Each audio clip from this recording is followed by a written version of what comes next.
উত্তৰ প্ৰদেশৰ বাৰাবাংকিৰ পৰা পোনপটীয়াকৈ ইৰাণৰ তেহৰানলৈ যাত্ৰা এইগৰাকী খামেনি আয়াতুল্লাহ আলী খামেনি যাৰ এতিয়া ভাৰতীয় শিপা পোৱা গৈছে নমস্কাৰ স্বাগতম নিউজ 18 অসম নৰ্থ ইষ্টৰ ইউটিউব আৰু ফেচবুকৰ ইয়া হৈছে পোনপটীয়া সম্প্ৰচাৰ ষ্টুডিঅ'ত মই প্ৰাঞ্চল এটা বিশেষ চিয়া সংস্কৃতিবান পৰিয়ালৰ সন্তান তেওঁৰ ককাক এইগৰাকী আয়াতুল্লাহ আলী খামেনি তেওঁৰ ককাক এটা সময়ত আছিল এইখন ভাৰতবৰ্ষৰ উত্তৰ প্ৰদেশৰ বাৰাবাংকিৰ পৰা আৰু ভাৰতবৰ্ষৰ এই উত্তৰ প্ৰদেশৰ বাৰাবাংকিৰ পৰাই ধৰ্মীয় যাত্ৰা আৰম্ভ কৰিছিল ককাকে সেই ধৰ্মীয় যাত্ৰা গৈ সময়ত ইৰাণৰ ৰাজনৈতিক প্ৰেক্ষাপটত অন্য এক বিশেষ দৃষ্টিভংগীত উজলি উঠিল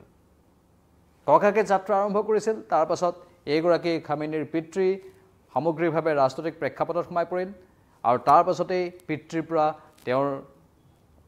তেজলৈ আহিল সেইবোৰ আৰু তাৰ পাছতেই সেয়া পুৰুষানুক্ৰমে চলি আছে আৰু এইগৰাকী খামেনি এতিয়া ইৰাণৰ সৰ্বোচ্চ নেতা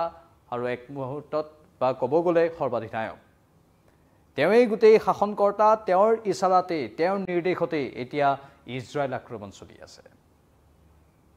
মন কৰিব কথাটো এনেকুৱা ধৰণৰ যে যিটো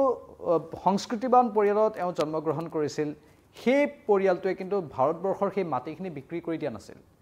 বহু বছৰলৈকে সেই মাটি কিন্তু নিকাজিকৈ ৰাখি লৈছিল তেওঁলোকে আনকি তেওঁৰ ককাকে নিজৰ নামৰ সৈতে হিন্দী নামটো লিখিছিল আৰু গৌৰৱান্বিত হৈছিল তেওঁ হিন্দুস্তানৰ পৰা অহা বুলি কৈ তেওঁ ইৰাণত সেই সময়তে গৌৰৱ অনুভৱ কৰিছিল যাত্ৰা যথেষ্ট দীঘলীয়া আছিল আৰু সেই দীঘলীয়া যাত্ৰাত তেওঁ বহুখিনি কথা শিকি গৈছিল ভাৰতবৰ্ষৰ পৰা হিন্দুস্তানে মোক বহুখিনি কথা শিকাইছে বুলি সগৌৰৱে সদৰি কৰিছিল তেওঁ কেৱল যে তেওঁৰ উৰ্দু পাৰ্চী এইবোৰ ভাষাতে দখল আছিল তেনেকুৱা নহয় এওঁৰ ককাক এনেকুৱা এজন ব্যক্তি আছিল যাৰ সংস্কৃতৰ অগাধ জ্ঞান আছিল সাধাৰণতে ইছলাম ধৰ্মী এটা পৰিয়ালত সংস্কৃত ভাষা শিকাৰ প্ৰতি আগ্ৰহটো একাংশৰ মাজত কম দেখা যায় কিন্তু এনে একাংশ ভাৰতবৰ্ষৰ পুৰণি ব্যক্তি আছে যিসকলে সংস্কৃতৰ জ্ঞানো আহৰণ কৰিছিল তাৰে ভিতৰত এইগৰাকী ইৰাণৰ বৰ্তমান সম্ৰাট বুলি যাক আমি উপাধি দিব পাৰোঁ যিগৰাকী বৰ্তমান শাসক ইৰাণৰ সৰ্বাধিনায়ক আৰু সৰ্বোচ্চ ক্ষমতাৰ অধিকাৰী ব্যক্তি সেইগৰাকী ব্যক্তিৰ ককাক সংস্কৃতৰ এগৰাকী অগাধ পণ্ডিত আছিল ভাৰতীয় সংস্কৃতি সকলোৰে তেওঁৰ দখল আছিল আৰু সেয়েহে তেওঁ ইৰাণত থকাৰ সময়ছোৱাতো ইয়াৰ পৰা যিহেতু ধৰ্মীয় যাত্ৰাত অংশ লৈ তেওঁ ইৰাণলৈ গৈছিলগৈ সেই সময়তো কিন্তু নিজৰ নামৰ সৈতে নিজৰ নামৰ আগত হিন্দী এই নামটো তেওঁ লিপিবদ্ধ কৰিছিল এক প্ৰতিবেদন আছে সেই প্ৰতিবেদনো আমি আপোনালোকৰ বাবে পাঠ কৰি দিম তেতিয়া আপোনালোকৰ বুজাত অলপ সুবিধা হ'ব যিটো প্ৰতিবেদনত গোটেইখিনি কথা আমি বিৱৰণী ৰূপত আগবঢ়াইছোঁ উত্তৰ প্ৰদেশৰ বাৰাবাংকিৰ পৰা তেহৰানলৈ ইৰাণৰ শীৰ্ষ নেতা আয়াতুল্লাহ আলী খামেনিৰ ভাৰতীয় শিপা যিটো কথা বিশ্বৰ প্ৰায় সংখ্যক লোকৰেই জ্ঞাত নহয় সেই কথাটোৱে আমি আজি আমাৰ সন্মানীয় নিউজ 18 অসম নৰ্থ ইষ্টৰ দৰ্শকসকলক জনাইছোঁ শেহতীয়াকৈ ইৰাণ ইজৰাইলৰ যুদ্ধ চলি থকাৰ মাজতে পোহৰলৈ আহিছে আয়াতুল্লাহ আলী খামেনিৰ Bharat connection Ayatollah Ruhollah Khamenei আৰু তেওঁৰ উত্তৰাধিকাৰী আয়াতুল্লাহ আলী খামেনিৰ দুয়োৰে ভাৰতৰ সৈতে পূৰ্বপুৰুষৰ সম্পৰ্ক আছে ইৰাণৰ ৰাজনৈতিক মঞ্চত আয়াতুল্লাহ ৰুহুল্লাহ খামেনিয়ে ধুমুহাৰ সৃষ্টি কৰাৰ বহু আগতেই তেওঁৰ শিপা উত্তৰ প্ৰদেশৰ বাৰাবাংকি জিলাৰ এখন সৰু গাঁৱত বিচাৰি পোৱা গৈছে তথ্য অনুসৰি সেয়া প্ৰায় 1790 চনৰ কথা আৰু সেই সময়তেই তেওঁৰ ককাকে উত্তৰ প্ৰদেশৰ এই বাৰাবাংকিৰ পৰা গাঁওখনত আছিলে তাত নিকাজিকৈ থাকি স্থানীয় লোকসকলৰ সৈতে এটা সম্পৰ্ক বা এটা বান্ধোনৰ সৃষ্টি কৰিছিল আৰু সেই সময়তে তেওঁ গৱেষণা কৰিছিল সংস্কৃতিৰ সেই সময়তে তেওঁ ভাৰতীয় সংস্কৃতিৰ সৈতে ইছলাম বা চিয়া সুন্নী এইবোৰ যিবোৰ সংস্কৃতি আছে সেইবোৰ সংস্কৃতিৰো গৱেষণা কৰিছিল সমান্তৰালভাৱে ভাৰতবৰ্ষৰ এই মাটিক অতি সাৰুৱা মাটি বুলি তেওঁ তেতিয়াই উল্লেখ কৰি থৈ গৈছিল আৰু তাৰ পৰাই আমি অনুমান কৰিব পাৰোঁ যে কেনে এটা সংস্কৃতিবান পৰিয়ালত এওঁলোকে জন্মগ্ৰহণ কৰিছে 1790 চনৰ কিন্তুৰৰ চিৰলি গৌজপুৰ তহচিলত জন্মগ্ৰহণ কৰা সৈয়দ আহমদ মুছাফি আছিল খামেনিৰ ককাক আৰু সৈয়দ আহমদ মুছাফিয়ে এই উত্তৰাধিকাৰৰ বীজ সিঁচিছিল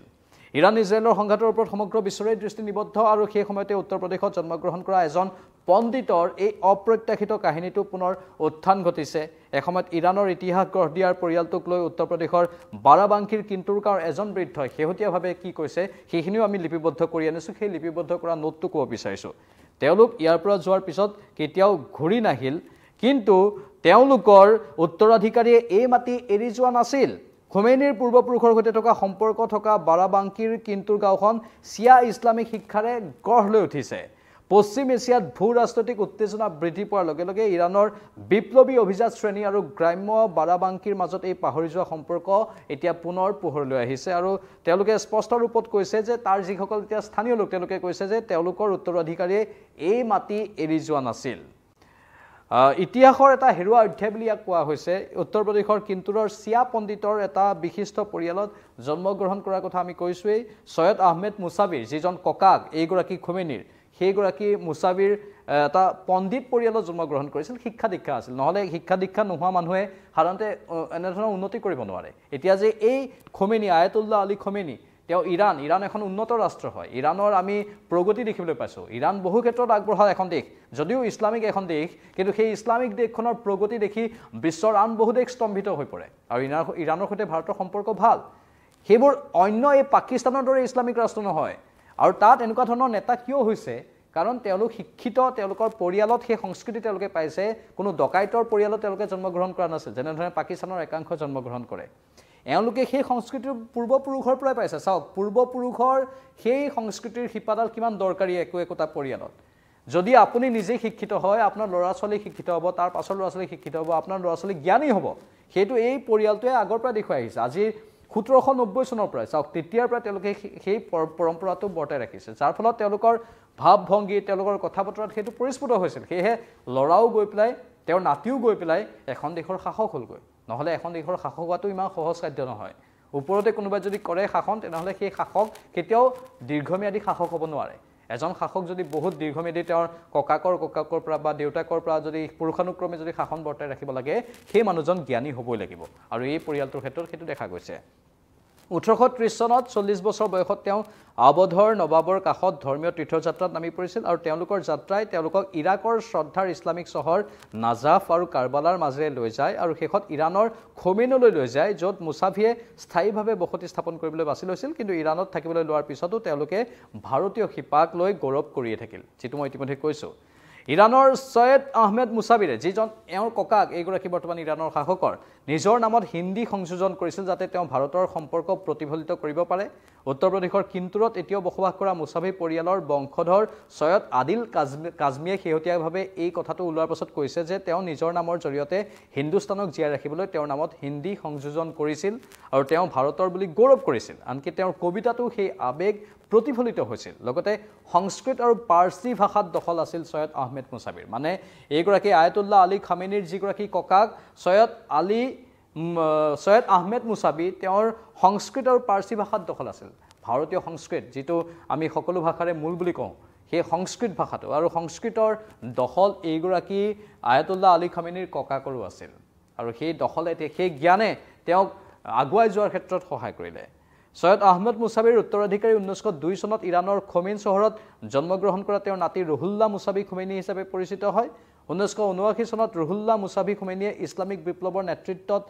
শাহ মহম্মদ ৰেজা পাহলভিক পদচ্যুত কৰি ইৰাণৰ ৰাষ্ট্ৰযন্ত্ৰৰ অন্ত পেলাই এখন ধৰ্মীয় গণৰাজ্য প্ৰতিষ্ঠা কৰে অতুলনীয় ৰাজনৈতিক আৰু ধৰ্মীয় কৰ্তৃত্ব ব্যৱহাৰ কৰি তেওঁ ইয়াৰ প্ৰথমজন সৰ্বোচ্চ নেতা হিচাপে পৰিগণিত হয় আৰু সৰ্বোচ্চ পদত অধিষ্ঠিত হোৱাৰ পিছতো খোমেনিয়ে সৰল জীৱন যাপন কৰিছিল তেহৰাণত থকা তেওঁৰ সামান্য একমহলীয়া ঘৰটো তেওঁৰ ব্যক্তিগত কঠোৰতাৰ প্ৰতীক হৈ আছে আনকি যেতিয়া ঘৰটো তেওঁক উপহাৰ দিয়া হৈছিল তেতিয়াও খোমেনিয়ে 1000 ৰিয়াল দিবলৈ জোৰ কৰিছিল তাৰপিছত 1989 চনত খোমেনিৰ মৃত্যুৰ পিছত আয়াতুল্লাহ আলী খামেনি শীৰ্ষ নেতাৰ দায়িত্ব গ্ৰহণ কৰে যিগৰাকী আয়াতুল্লাহ আলী খামেনিৰ এতিয়া কথা আমি কৈ আছোঁ আৰু আজি ইৰাণে ইজৰাইলৰ যুদ্ধৰ সময়ত আন এক বৃহৎ সংকটৰ মাজেৰে দিন পাৰ কৰিবলগীয়া হৈছে আৰু সেই সময়ত এইগৰাকী আয়াতুল্লাহ আলী খামেনিয়ে কঠোৰৰ পৰা কঠোৰ সিদ্ধান্ত গ্ৰহণ কৰিছে আৰু সেই কঠোৰ সিদ্ধান্তৰে ইজৰাইলকো কঁপাই তুলিছে আৰু এগৰাকী নেতাৰ গোটেই যাত্ৰা তেওঁৰ আজু ককাকৰ পৰা যি যাত্ৰা সেই যাত্ৰা আমি দেখিবলৈ পাইছোঁ আৰু সেই যাত্ৰা ভাৰতৰ পৰা আৰম্ভ হৈছিল ভাৰতৰ উত্তৰ প্ৰদেশৰ এটা বিশেষ অঞ্চল কিন্তু সেই অঞ্চলটোৰ পৰা এইগৰাকী আয়াতুল্লাহ আলী খামেনিৰ এই যাত্ৰা তেওঁৰ ককাকৰ যাত্ৰা আৰম্ভ হৈছিল তাৰপিছত সেই তেজেই তেওঁৰ তেজত আছে তেওঁৰ শৰীৰত আছে আৰু এইগৰাকী আয়াতুল্লাহ আলী খামেনিৰ ভাৰতীয় শিপা এনেধৰণৰ আমি আপোনালোকক বৰ্ণনা হিচাপে আগবঢ়ালোঁ লগতে আমাৰ এটা প্ৰতিবেদনৰ কিয়দাংশও আপোনালোকৰ বাবে